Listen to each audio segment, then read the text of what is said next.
우리 함께 말씀 보실 때 사도행전 16장 16절에서 18절까지, 사도행전 16장 16절에서 18절까지 우리 세 절 함께 보실 때, 짧으니까 우리 합독을 할까요? 합독. 16절부터 18절까지 준비되셨으면 함께 읽겠습니다. 시작. 우리가 기도하는 곳에 가다가 점치는 귀신 들린 여종 하나를 만나니 점으로 그 주인들에게 큰 이익을 주는 자라. 그가 바울과 우리를 따라와 소리질러 이르되, 이 사람들은 지극히 높은 하나님의 종으로서 구원의 길을 너희에게 전하는 자라 하며 이같이 여러 날을 하는지라. 바울이 심히 괴로워하여 돌이켜 그 귀신에게 이르되, 예수 그리스도의 이름으로 내가 내게 명하노니 그에게서 나오라 하니 귀신이 즉시 나오니라. 아멘. 아멘. 오늘은 우리에게 하나님이 주신 은혜가 있고 능력이 있는데, 그 받은 은혜와 능력을 잘 사용하고 계신지 여러분에게 질문을 하면서 설교를 좀 시작해 보려고 합니다. 제가 한국에 살 때만 해도 이 공짜라든지 도네이션이라든지 이런 것들에 대해서 많이 들어본 적이 별로 없어요. 공짜로 뭐 준다 그래서 가보면 꼭 그 뒤에 낚싯줄이 이렇게 걸려 있더라고요. 그래서 그게 진짜 공짜인가 그런 생각을 많이 했습니다. 근데 미국에 오니까 참 공짜가 많습니다. 도네이션도 참 많아요, 그죠? 그 샌프란시스코 혹시 가보셨는지 모르지만 거기 골든 게이트, 지금 이제 게이트웨이라고 해서 신학교를 이제 이쪽으로 옮겼죠. 온타리오 쪽으로 옮겼는데, 그 신학교가 절벽 위에 있습니다. 아주 멋진, 신학교가 무슨 돈이 있어서 그 절벽 위에다가 정말 그림 같은 집을 짓는 것처럼 신학교를 그렇게 해놓고 신학생들을 양육할 수 있겠습니까? 미국 사람들은 돌아가실 때 주로 신학교 주변에 있는 사람들은 자식에게 집을 물려주지 않고 도네이션을 다 합니다. 저는 저기 사우스 웨스턴이라는 텍사스에 있는 이제 신학교를 나왔는데, 신학교 기숙사라 그래서 그 도미토리 그러면 약간 아파트식으로 돼 있어가지고 뭐 같이 이렇게 사는 것처럼 그렇게 생각하시잖아요. 근데 가보니까 주변에, 신학교 주변에 집들이 굉장히 많은데 그 대부분의 집들이 다 신학교 기숙사예요. 당시 저는 거의 뭐 신학교 나온 지 20년 정도가 지금 된 것 같은데, 학비도 굉장히 쌌습니다. 뭐 지금 잘 기억이 안 나지만 한 1,500불 됐나요? 지금 뭐 굉장히 좀 올랐겠지만, 신학교에서 무슨 돈이 있어서 그 주변의 하우스들을 다 이렇게 샀겠습니까? 돌아가시기 전에 다 도네이션을 해요. 우리하고 한국하고 문화가 좀 굉장히 많이 다른 것 같아요. 아마 이 미국이 이제 어떤 그리스도 이 성경 베이스, 크리스찬 어떤 스피릿을 가지고 만들어진 나라이기 때문에 프리, 뭐 공짜, 도네이션 이런 게 참 많은 것 같습니다. 얼마 전에 이제 총회에 가니라고 비행기를 타고 이제 공항에 갔는데, 여기 잔 레인 공항에서 이렇게 뭐 뺑뺑이를 돌리더라고요. 뺑뺑이. 그래서 이제 사람들이 이제 한두 사람 줄 서 있고, 저게 뭔가 보니까 누구든지 뺑뺑이를 돌리면 거기에 이렇게 그 기프트가 있어요. 선물들이. 그 선물들을 가져갈 수 있는 거예요. 보니까 뭐 세니타이저도 있고 뭐 타월도 있고 가방도 있고 많은 게 있더라고요. 그래서 시간도 남고 그래서 저도 한번 줄을 서서 진짜 공짜인가 반의심을 하면서 한번 돌려봤습니다. 그랬더니 다 공짜로 주더라고요. 세니타이저도 주고 가방도 주고. 또 총회에 갔어요. 총회 갔더니 그 컨벤션을 하는데 사역 박람회 소개를 막 하는데, 가는 데마다 선물을 막 주는 거예요. 뭐 볼펜은 너무 흔해서 받아오지도 않았습니다. 아주 뭐 좋은 백팩도 주고요. 뭐 툴킷 있잖아요. 툴킷. 이런 것도 주고 별의별 선물을 다 주는 겁니다. 근데 제가 그거를 이제 받으면서 뭔가 공짜로 주는 것에 익숙치 않은 제 자신을 발견하게 됐습니다. 공짜로 뭐 이렇게 받는 게 익숙치 않아요. 여러분, 지난번에 경기 부양 체크가 나왔는데 그게 뭐 자연스럽던가요? 그거 받는 게? 좀, 왜 이런 거를 공짜로 주지? 그냥 캐시를 이렇게 많이 줘도 되나? 아마 저를 비롯해서 우리 모두가 그런 생각을 하셨을 겁니다. 아니, 어떻게 돈을 공짜로, 내가 수고하지도 않고 노력하지도 않았는데 어떻게 이렇게 공짜로 이런 것을 주지? 여전히 우리의 생각 가운데는 뭔가 내가 노력하지도 않고 내가 투자하지도 않았는데 뭔가 내가 그거를 선물로 그냥 공짜로 받는 것이 다들 우리는 좀 어색한 그런 우리 자신일 것입니다. 우리가 이제 교회 안에 들어와서 신앙생활을 하게 되면 영적인 일들을 조금씩 경험하게 돼요. 그 중에 하나, 아마 제일 먼저 경험하시는 것 중에 하나가 뭐냐면 기도 응답받는 것일 겁니다. 기도를 하면 응답이 와요. 전에는 아마 우리가 이런 것들을 교회 밖에서는 경험을 못 하셨을 텐데 참 신기하게 기도를 하면 그 기도가 응답이 되어져서 나에게 온단 말입니다. 내가 노력하지 않았어요. 내가 땀 흘리지 않았어요. 단지 기도했는데 그게 응답이 돼요. 딴 사람들은 뭐 우연이다, 뭐 happen to be 그렇게 됐다, 뭐 이렇게 얘기할 수 있지만 나는 알거든요. 나는 기도했거든요. 근데 기도를 하니까 응답이 돼요. 이런 놀라운 영적인 것들을 이제 교회 안에 들어오면서 영적인 세계의 것들을 우리가 경험하기 시작합니다. 이 기도 응답을 그냥 우리가 대가 없이 받는 것을 아주 전문 용어로 우리는 은혜다라고 표현을 합니다. 기독교 전문 용어죠. 왜냐하면 여러분들이 이 은혜라는 단어를 교회 밖에서는 별로 들어본 적이 없으실 거예요. 들어본 적이 있죠. 사람 이름, 김은혜, 박은혜, 뭐 서은혜, 그죠? 근데 사람 이름 이외에는 은혜라는 단어를 교회 밖에서는 듣기가 쉽지 않아요. 왜 그렇죠? 세상에는요, 은혜가 별로 없기 때문에 그래요. 우리가 사는 세상에는 give and take. 우리가 주지 않으면 받지 못해요. 그죠? input and output. 인풋을 하지 않으면, 투자하지 않으면 얻을 수가 없어요. 그러니까 아마 저와 여러분들이 세상을 살면서 뭔가 공짜로 받는 거, 뭔가 그냥 내가 노력하지 않았는데 나한테 주는 거, 이런 게 되게 어색한 것 같아요. 왜? 은혜가 많이 없기 때문에. 그런데 교회 안에 들어오면 우리가 하루에도 12번 은혜라는 단어를 여러분들이 들으실 겁니다. 왜? 영적인 세계는요, 우리 기독교는 이 은혜의 발판으로 시작된 그런 은혜의 믿음의 세계이기 때문에 그래요.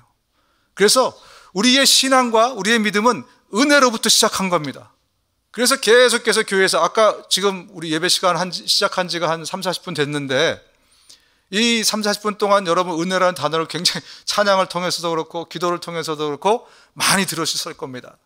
왜냐하면 우리의 이 신앙의 바탕이 기본이 바로 이 은혜에서 출발하기 때문에 그래요. 성경이 뭐라고 얘기하면 같이 한번 읽어볼까요? 성경이 이렇게 얘기합니다. 이사야서 55장 1절인데요. 시작.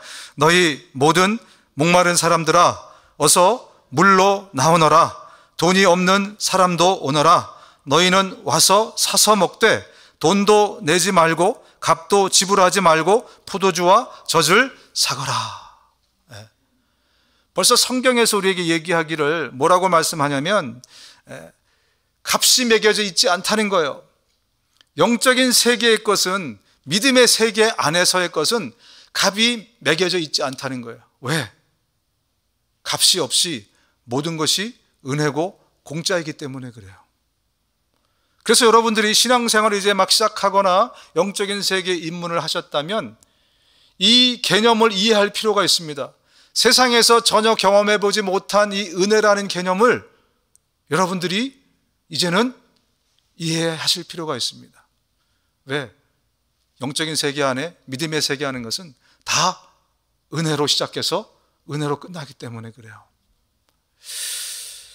오늘 우리가 이 본문을 통해서 대표적인 두 가지 은혜를 다시 한번 우리가 묵상해 보려고 합니다.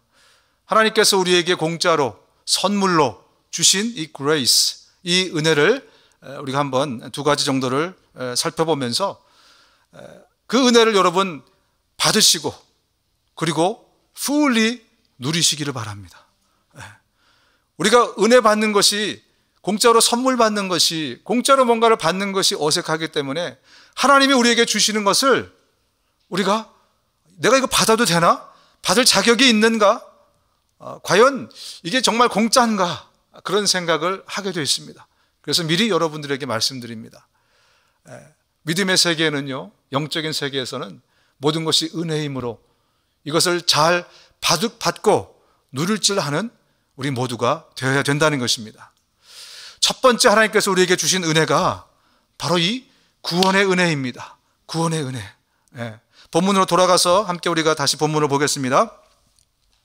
우리가 기도하는 곳에 가다가 점치는 귀신 들린 여종 하나를 만나니 점으로 그 주인들에게 큰 이익을 주는 자라.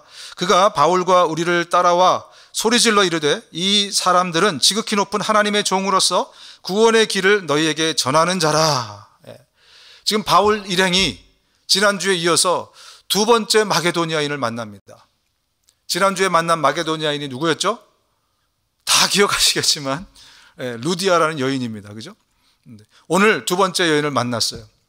두 번째 여인을 보니까 이 두 번째 여인은 귀신이 들려서 점치는 여인입니다. 귀신이 들려서 점을 치는데 이 여인이 굉장히 용합니다. 점이 아주 착착 잘 들어맞아요.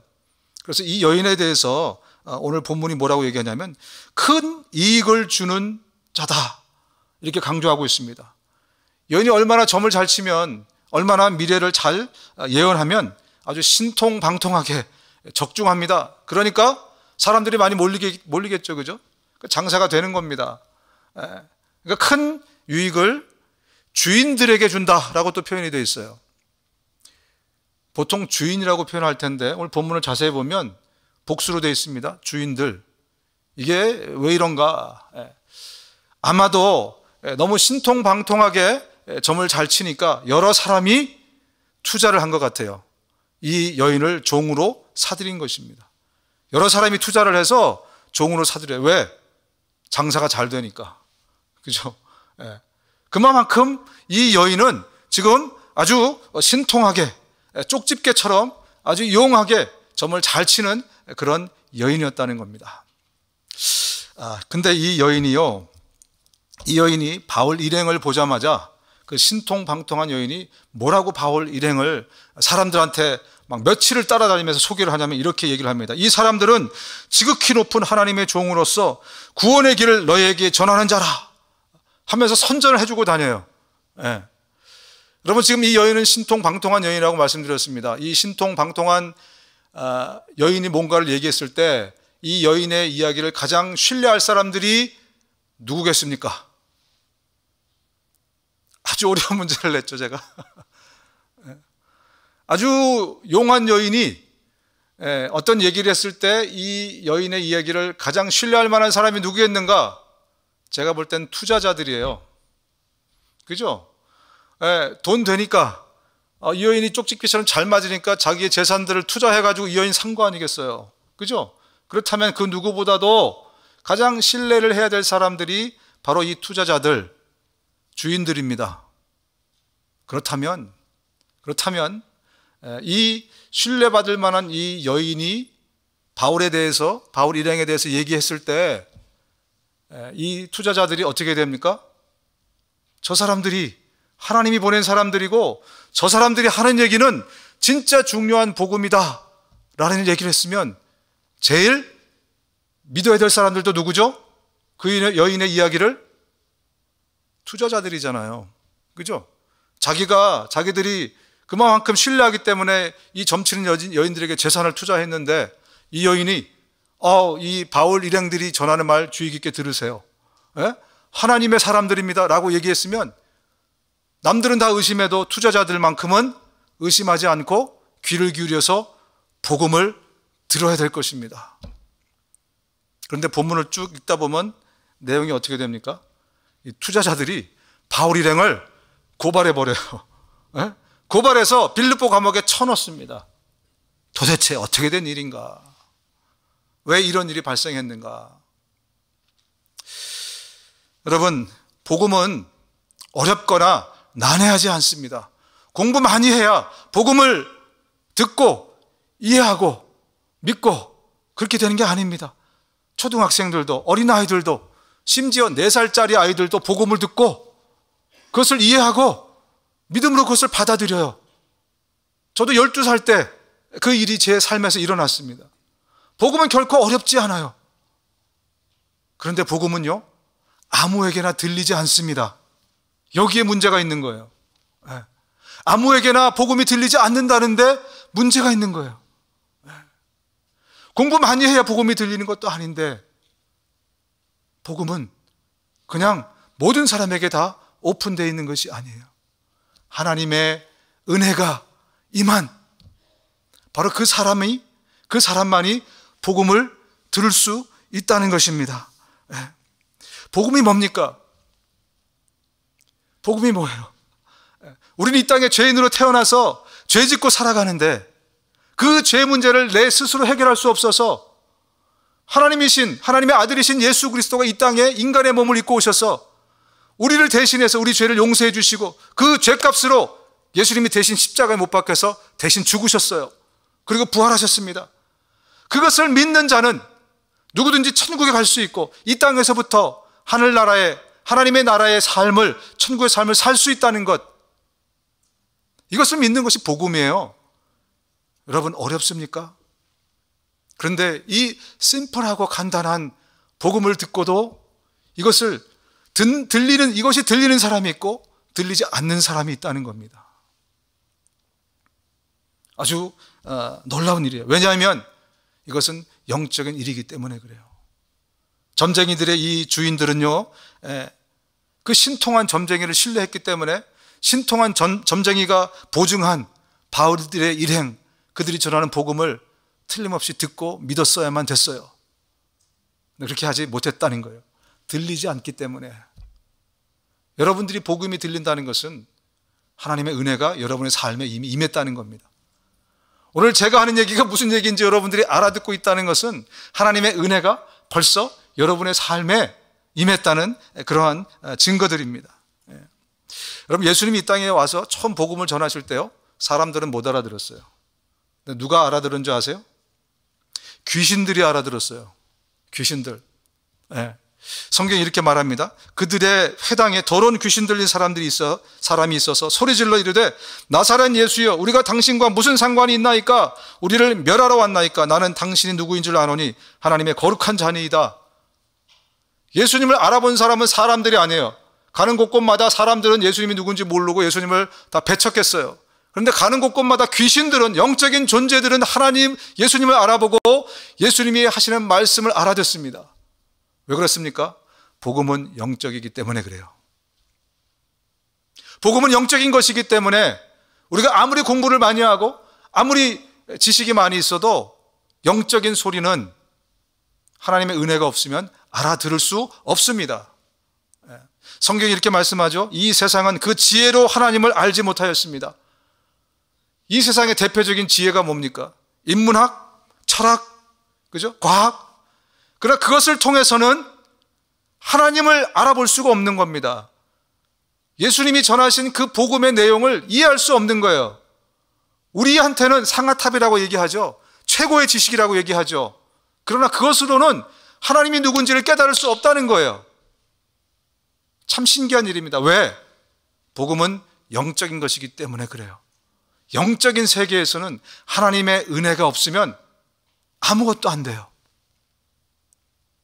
그래서 저와 여러분들이 복음을 깨달았다는 것은 벌써 하나님의 은혜가 내 안에 충만하게 임했다라는 그러한 증거입니다. 하나님의 지혜가 그렇게 되도록 한 것입니다. 하나님께서는 어리석게 들리는 설교를 통해서 믿는 사람들을 구원하시기를 기뻐하시는 것입니다. 복음 전하는 거, 설교를 통해서 하나님을 알 수 있도록, 영적인 세계를 깨달을 수 있도록 그렇게 하나님이 하셨기 때문에, 오히려 많이 배운 사람들 있잖아요. 많이 배운 자 이렇게 얘기하죠. 요새는 많이 배운 자들은 복음을 매우 비이성적, 매우 비과학적으로밖에 들을 수 없습니다. 하나님이 그렇게 만들어 놨기 때문에 그래요. 영적인 것과 육적인 것은요, 소위 프로토콜이 달라요. 대화하는 랭귀지가 다릅니다. 게임이 달라요. 하나는 농구 게임인데요, 농구는 뭘로 하는 게임입니까? 손으로 하는 거잖아요. 축구는 뭘로 하는 겁니까? 발로 하는 거잖아요. 발로 차다가 손으로 만지면 됩니까? 안 됩니까? 농구하다가 농구공을 발로 차면 됩니까? 안 됩니까? 안 되는 거죠. 프로토콜이 다른 거예요. 영적인 세계와 육적인 세계. 그래서 영적인 세계에서는 하나님의 은혜가 우리에게 임해야 되는 겁니다. 영적인 세계는 초이성의 세계입니다. 메타 이성의 세계예요.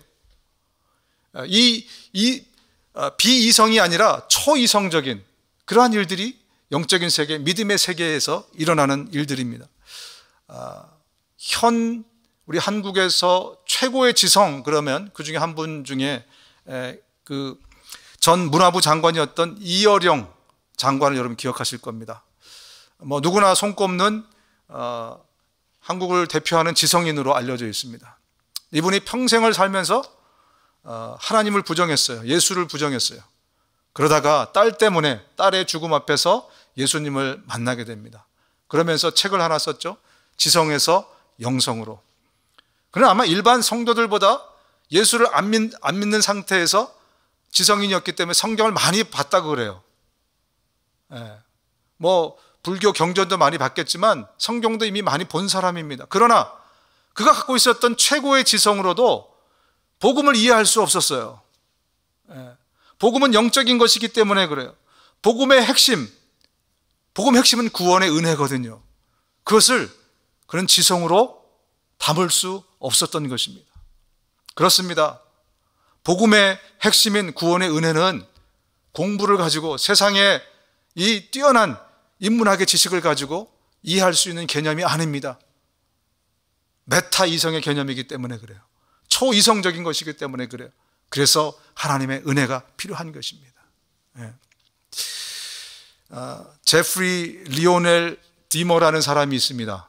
아마 기억하시는 분도 계실지 모르겠어요. 90년대 초반에 미국에서 굉장히 화제가 됐던 사건인데, 이 사람이 1960년생인데 세기의 살인마였습니다. 무려 79년부터 91년까지 거의 10년 동안 사람을 17명을 잡아다가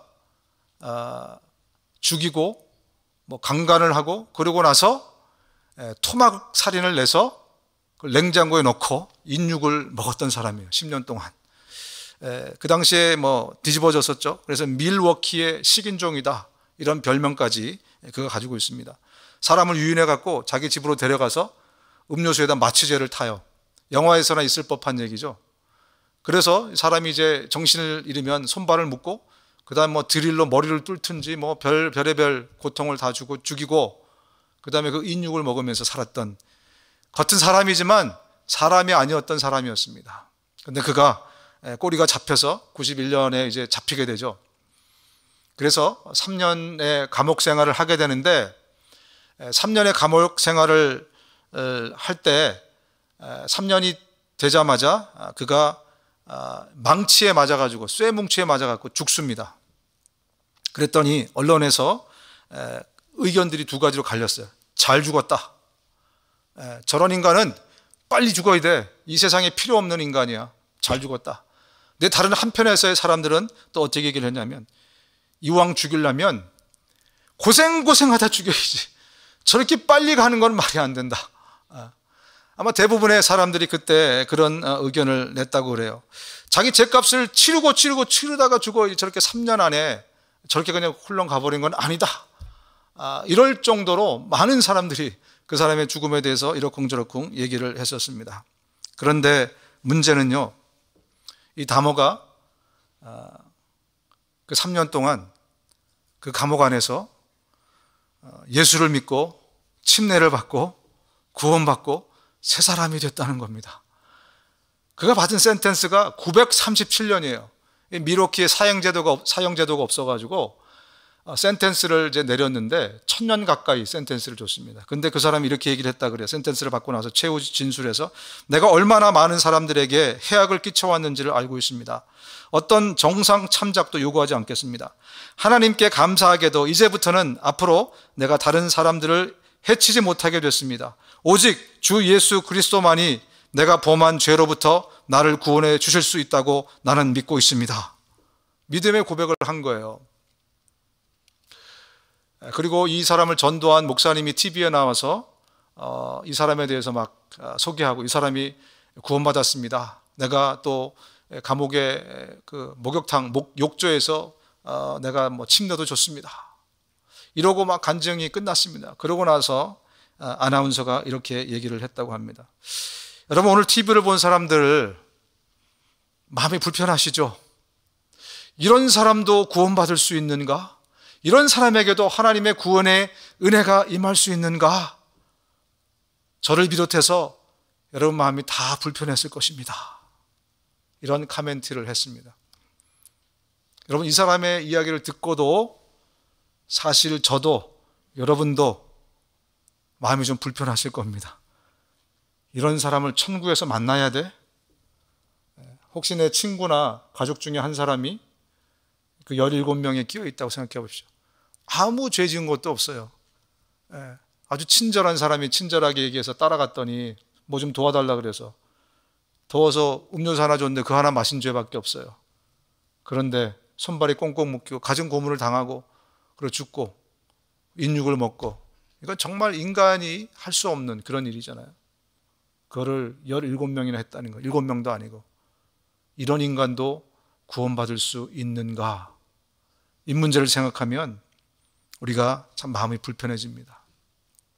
그런데 우리의 상식과 우리의 지식과 지성으로는 담아낼 수 없는 것이 바로 하나님의 구원의 은혜입니다.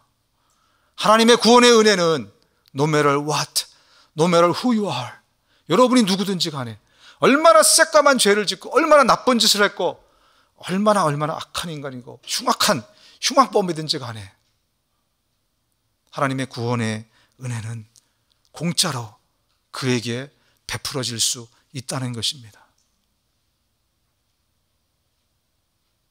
세상에 우리가 give and take의 삶을 살아가던 우리에게는 자격 없는 나에게 하나님이 뭔가를 주시는 그것이 정말 받아들이기 힘들 것입니다.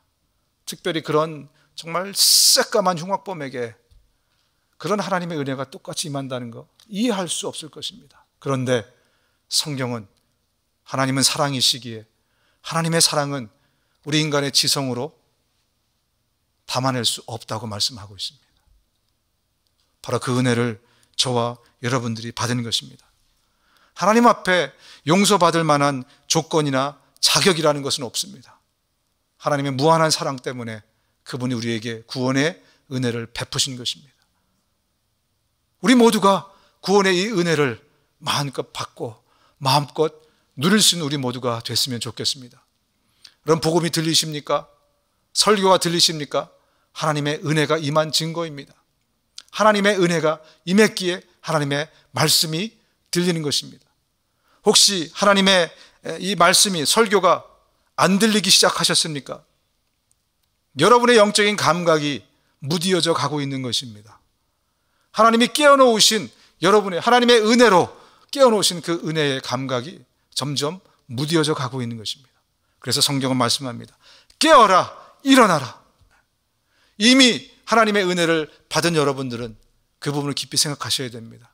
좀 하나님이 말씀하실 때마다 내가 귀를 쫑긋 세우고 하나님의 음성에 귀를 기울이고 살아가는가? 하나님의 은혜가 여러분의 삶에 fully 넘치고 누릴 수 있는 우리 모두가 되실 수 있기를 주님의 이름으로 축원합니다. 2000년이 지난 지금도 많은 사람들이 점쟁이를 찾고 있어요. 지금 우리 2000년 전의 얘기를 성경을 통해서 보고 있는데 시간이 2000년이 지났는데도 여전히 연초가 되면 점치는 집이 호떡집이 됩니다. 많은 사람들이 인앤아웃을 합니다. 특히 우리 요즘 젊은 세대들 데이트하느라고 카페 가면요, 카페 가면 다 있는 게 타로점이라는 거예요. 타로점. 왜 이렇게 사람들이 점을 치는가? 여러 가지 이유가 있겠지만 크게 보면 두 가지인 것 같아요. 하나는 미래를 알 수 없어서 궁금하니까, 하나는 미래를 알 수 없어서 두려우니까. 그렇지 않겠습니까? 그래서 많은 사람들이 점집에 갑니다. 인간이 미래를 알면 우리 운명이 바뀔 것 같아요. 그죠? 요즘처럼 여러분 주식 많이 하신다면서요. 특히 젊은 사람들 주식 안 하는 분들이 거의 없을 정도로 주식을 많이 한다고 하는데, 내가 1시간 뒤만 무슨 일이 일어날지만 알아도 금방 부자 될 수 있습니다. 사고 팔고 금방 하면요, 일주일이면 벌써 빌리어네어 내가 될 수 있어요. 내가 미래를 안다면 복권번호를 알 수 있겠죠. 그죠? 금방 부자가 됩니다. 그러면 당장 내 운명을, 미래를 바꿀 수 있을 것처럼 생각이 됩니다. 그런데 불행하게도 하나님은 우리의 미래를 알려주시지 않습니다. 우리 누구도 우리의 미래를 알 수 있는 사람은 없습니다. 하나님이 그렇게 하셨기 때문에 그래요. 왜 하나님 우리에게 우리의 미래를 알려주시지 않으실까요? 고민하고 생각해 보신 적 있으십니까? 왜냐하면 하나님께서는 우리와 동행하면서 하나님의 은혜의 헤세드의 품 안에서 우리와 함께 그 은혜를 베풀면서 살아가기를 원하시기 때문에 그래요. 여러분, 우리에게 미래를 알려주면 우리는 절대로 하나님을 찾지 않습니다. 그래서 하나님께서 우리에게 미래를 알려주시지 않은 거예요. 우리와 함께 동행하면서 하나님과 함께 그 품 안에서, 은혜의 품 안에서 함께 살기 위해서, 주님이 그 은혜를 계속해서 베풀기 위해서, 우리와 함께 살기 위해서 미래를 가르쳐 주시지 않는 것입니다. 그래서요, 미래를 모르는 것이 우리에게 복입니다. 아멘. 우리가 미래를 모르는 게 축복이에요. 그래야 하나님을 찾고 그분의 은혜 가운데서 우리가 함께 살아갈 수 있기 때문에 그런 것입니다. 여러분, 말세에는 수많은 거짓 선지자들이 이 땅에서 활동한다고 성경은 말씀하고 있습니다. 그 거짓 선지자들이 가진 이적과 기사를 행할 것이라는 거예요. 여러분의 미래에 대해서도 척척 맞출 수 있는 그런 능력이 있을 수 있다는 것입니다. 마태복음 24장 24절 이렇게 말씀합니다. 같이 읽어볼까요? 24장 24절입니다. 시작. 거짓 그리스도들과 거짓 예언자들이 일어나서 큰 표징과 기적을 일으키면서 할 수만 있으면 선택받은 사람들까지도 홀릴 것이다. 이 귀신의 역사로 큰 일들이 일어날 수 있다는 것입니다. 여러분, 이 귀신들은 지금 이 점을 치는 여인처럼 우리의 운명을 바꿀 것처럼 우리에게 우리의 미래들에 대해서 얘기를 해줄 수 있는 그런 능력이 있습니다. 왜냐하면 AI처럼 우리 과거의 데이터베이스를 다 갖고 있기 때문에 그래요. 그러면 미래를 예측할 때 얼마나 쉽겠습니까? 그리고 대부분 맞아 들어갈 수가 있습니다. 그러다 보니까 우리가 속을 수 있다는 것입니다. 그러나 우리의 운명을, 우리의 미래를 바꿀 수 있는 유일한 존재는 우리를 만드신 분입니다. 아멘. 나를 만드신 분이 아니면 절대로 내 운명을 바꿀 수가 없어요. 예수 그리스도, 그분만이 우리의 운명을 바꾸실 수 있습니다. 예수 그리스도만이 여러분의 미래, 여러분의 운명을 바꿀 수 있다는 것입니다. 하늘에 있는 것들과 땅에 있는 것들, 보이는 것들과 보이지 않는 것들, 왕권이나 주권이나 권력이나 권세나 할 것 없이 모든 것이 그분으로 말미암아 창조되었고 그분을 위하여 창조되었습니다. 세상의 모든 것이 예수 그리스도로 말미암아서 창조됐다는 거예요. 저와 여러분도 예수님이 우리를 창조하신 것입니다. 그분을 위해서 나를 창조하셨기 때문에, 그래서 그분이 우리의 미래를, 운명을 바꿀 수 있는 분이라는 것입니다. 우리 모두는요, 예수님을 만나기 전까지는 잘못된 방향으로 가고 있었어요. 성경에도 말씀하지 않습니까? 다 그릇된 양 같아서 그릇된 길로 가고 있는 거예요. 그러다 예수님을 만나서 하나님의 은혜의 방향으로 우리 모두가 오게 되는 것입니다. 예수를 그래서 만나야만 우리가 옳은 방향으로 갈 수 있다고 성경은 말씀하고 있는 거예요. 우리의 미래는요, 하나님이 정해놓고 만들어 놓은 그 운명은 예수를 만날 때에만, 그때에만 우리가 찾아갈 수 있다는 것입니다. 남의 운명을 정말 귀신같이 맞추던 이 여인도 어떻습니까? 자신은 귀신에 사로잡혀서 가장 어두운 미래로 향해 가고 있었습니다. 남들의 운명은 그렇게 잘 맞추면서 자신의 운명은 몰랐다는 것이죠. 그가 언제 그의 운명을 바꾸게 됩니까? 바울을 통해서 전해지는 복음을 듣고 예수 그리스도를 만나면서 그의 운명은 원래대로 하나님이 창조하신, 예수님이 만드신 그 아름답고 귀한 방향으로 비로소 가게 되었다는 것입니다. 여러분, 이렇듯 예수를 만나는 바로 그것이 여러분을 바꾸게 될 것입니다. 예수를 만나야 내 남편이 바뀌어요. 예수를 만나야 내 자녀들이 바뀔 수 있습니다. 우리가 그래서 우리 자녀들에게, 우리 사랑하는 사람들에게 줄 수 있는 가장 최고의 선물은 바로 예수 그리스도인 것입니다. 내 이웃에게 줄 수 있는 것은, 최고의 선물은, 은혜는, 공짜는 바로 예수 그리스도라는 것을 여러분 기억하시기 바랍니다. 두 번째, 하나님이 저와 여러분들에게 주신 두 번째 큰 은혜는 바로 예수 그리스도의 이름과 권세입니다. 본문으로 돌아가 보겠습니다. 이같이 여러 날을 하는지라 바울이 심히 괴로워하여 돌이켜 그 귀신에게 이르되 예수 그리스도의 이름으로 내가 너에게 명하노니 그들에게서 나오라 하니 귀신이 즉시 나오니라. 성경을 보니까 귀신이라는 존재가 있네요. 귀신. 여러분이 생각하는 귀신은 어떤 존재입니까? 머리를 푼, 그죠? 죽은 영혼의 혼이 구천을 떠도는 존재가 귀신이라고 생각하실 겁니다. 동양 사람들의 귀신에 대한 생각이에요. 서양 사람들에게 귀신이 뭐냐라고 물어보면 거의 90% 이상이 드라큘라를 얘기한다고 합니다. 드라큘라, 피 빨아먹는 흡혈귀. 그런데 성경에서 말하는 귀신은 어떤 존재일까요? 성경에서 말하는 귀신은 그런 존재들이 아닙니다. 성경에서 말한 귀신은 타락한 천사를 귀신이라고 얘기합니다. 원어로 보면 foot soldier라고 되어 있어요. 이 마귀의 사탄의 졸개들이다라고 그렇게 표현이 됩니다. 성경을 보면 하나님께서는 죄를 지은 천사들을 아끼지 아니하시고, 천사들이 죄를 졌다는 겁니다, 지옥에 던져서 사슬로 묶어 심판 때까지 어둠 속에 있게 하셨습니다. 베드로 후서에 나오는 내용이고요. 유다서는 이렇게 말합니다. 또 그는 자기들의 통치 영역에 머물지 않고 그 거처를 떠난 천사들을 그 큰 날에 심판에 붙이시려고 영원한 사슬로 메어서 어둠에 가두어 두셨습니다. 성경에서 말하는 귀신은 타락한 천사들을 이야기합니다. 이 타락한 천사들이 인간의 몸에 들어와서 병을 일으키기도 하고, 인간의 몸에 들어와서 어떤 정신적인 어려움을 겪게도 하고, 많은 일들을 합니다.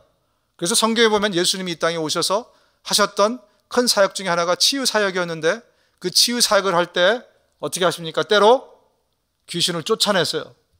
그러니까 귀신 때문에 병들린 사람이 있었다는 얘기고 있다는 얘기입니다. 그런데 오늘 본문에도 어떻게 합니까? 바울이 예수 그리스도의 이름으로 그 여자에게 들린 귀신을 쫓아냈어요. 내가 나사렛 예수 그리스도의 이름으로 명하노니 더러운 귀신아 나갈지어다. 그렇게 하니까 귀신이 떠나가면서 이 여인이 정상으로 회복이 되었다는 것입니다.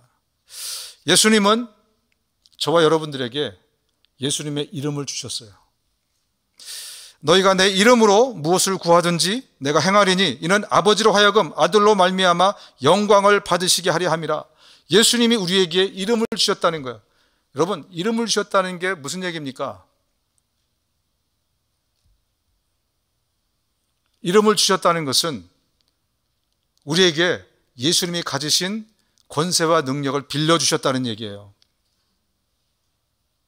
저와 여러분들이 단지 예수님의 이름을 그냥 받았다는 것이 아니고, 그분이 홀드하고 그분이 갖고 있는 그 파워, 영적인 파워와 능력을 저와 여러분들에게 빌려주셨다는 것이 예수 그리스도의 이름을 주셨다는 것의 의미입니다. 그래서 베드로와 요한이 성전 미문 앞에 있는 안질뱅이에게 어떻게 얘기합니까? 베드로가 이르되 은과 금은 내게 없거니와 내게 있는 것을 너에게 주노니 나사렛 예수 그리스도의 이름으로 일어나 걸으라. 그랬더니 어떤 일이 벌어졌습니까? 예수님이 빌려준 그 권능이 작동하기 시작했어요. 병든 자를 살렸습니다. 예수님이 승천하시기 전에 다시 한번 확인해 주셨습니다. 내 이름으로 귀신을 쫓아내며 새 방언을 말하며 뱀을 집어올며 무슨 독을 마실지라도 해를 받지 아니하며 병든 사람에게 손을 얹은즉 나으리라 하셨더라. 예수님이 우리에게 권능을 주시고 이름을 주셨는데, 그 이름으로 우리가 그 이름을 사용하게 될 때에는 병든 자가 병이 낫게 된다는 거죠. 여러분, 이것은 2000년 전에만 있었던 일입니까? 그때만 유효하고 지금은 그렇지 않다는 얘기입니까? 지금도 역시 유효하다는 말씀입니다. 그래서 우리는 예수의 이름을 가지고 예수의 능력을 가지고 살게 된 것이죠. 그리고 말이든 행동이든 무엇을 하든지 모든 것을 주 예수의 이름으로 하고 그분에게서 힘을 얻어서 하나님 아버지께 감사를 드리십시오. 내가 그리스도인이라는 것은 예수 그리스도의 권능으로 살아가는 사람이라는 뜻이기도 합니다. 여러분, 예수 그리스도의 이름을 얼마나 사용하고 살아가고 계십니까? 이것이 만약에 실제하는 능력이라면, 우리 삶에서도 쓸 수 있도록 주신 능력이라면 여러분은 왜 예수의 이름을 사용하는 것을 자주 하시지 않습니까? 내가 병이 있고 어려운 일이 당했을 때, 영적인 어떤 어려운 환경 가운데 있을 때 왜 악한 존재들을 나사렛 예수 그리스도의 이름으로 쫓아내지 않습니까? 그럼 부두돌이 뭔지 아세요? 부두돌, 좀비 뭔지 아시죠? 좀비. 그게 다 지금 IT에서 왔어요. IT라는, 지금 얼마 전에 또 지진이 일어나가지고 IT가 전 세계에서 가장 가난한 나라 중에 하나입니다. 제가 기도하는 것은 그냥 중보 기도할 때 기도하는 것 중에 하나는 그 나라의 악한 영들을 하나님이 좀 쫓아달라고 기도하고 있어요. 악한 영들이 그 나라를 꽉 잡고 있기 때문에요, 거기서 좀비나 이런 것들이 다 나온 겁니다. 여전히 거기 가면 부두돌 같은 것들을 하고 있고요. 너무너무 가난하니까 지난번에 지진 났을 때 세계에서 원조를 어마어마하게 했는데도요, 그 돈이 다 없어졌어요. 여전히 그때 준 텐트를 가지고 십몇 년을 살고 있습니다. 부정, 부패 이런 게 얼마나 많은지 몰라요. 악한 영들이 꽉 잡고 있기 때문에. 그래서 우리가 예수의 이름으로 그 악한 영들을 쫓아내는 것입니다. 우리는 지금 두 가지 세상을 같이 살아가고 있다고 말씀드렸습니다. 육적인 세상과 함께 영적인 세상을 살아가고 있어요. 믿음의 세계 안에 들어오면 프로토콜이 바뀐다고 말씀드렸습니다. 악한 영들이 지금 얼마나 여러분의 삶에서 여러분을 우는 사자처럼 삼키려고 그렇게 활동하고 있는지 몰라요. 성경이 진리라면 성경의 1%도 거짓이 없을 것입니다. 성경에서 말씀하시기를 악한 영이 저와 여러분들을 삼키려고 우는 사자처럼 그렇게 으르렁거리면서 늘 365일 우리를 지켜보고 있다는 겁니다. 호시탐탐 노리고 있다는 겁니다. 그래서 우리에게 주신 것이 예수 그리스도의 이름입니다. 예수 그리스도의 권능인 것입니다. 여러분, 눈을 한번 다 감아 보십시오. 눈을 다 감으세요. 여러분의 연약한 곳에 여러분 손을 대시기 바랍니다. 특히 육신이 연약한 곳에, 또 마음이 연약한 곳에 손을 대세요. 어디 많이 아픈 곳에 손을 대세요. 우리에게 하나님이 이 권능과 이름을 주셨다면 왜 우리는 이것을 사용하지 않고 있습니까? 여러분, 저를 따라서 이 권능의 이름을 오늘 지금 사용했으면 좋겠습니다.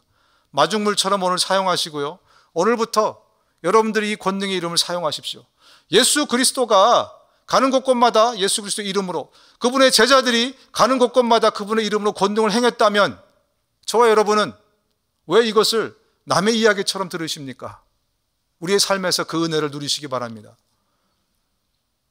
저를 따라하시기 바랍니다. 나사렛 예수 그리스도의 이름으로 명하노니 연약함은 물러갈지어다. 병은 나을지어다. 내가 예수 그리스도의 이름으로 명하노니 모든 병은 물러갈지어다. 귀신은 떠나갈지어다. 아멘. 얼마 전에도 제가 말씀드렸지만 우리 성도 중에 한 분도 제가 전화기에 대고 예수 그리스도의 이름으로 명했어요. 저는 제 능력으로 하는 게 아닙니다. 은사가 있는 것도 아니고요. 너무나 평범한 목사 중에 하나입니다. 그런데 아주 오랫동안 그 고통에 시달리다가 예수 그리스도의 이름으로 명하고 그 고통을 쫓아낸 그 순간부터 지금까지 그 고통이 없어졌다는 거예요.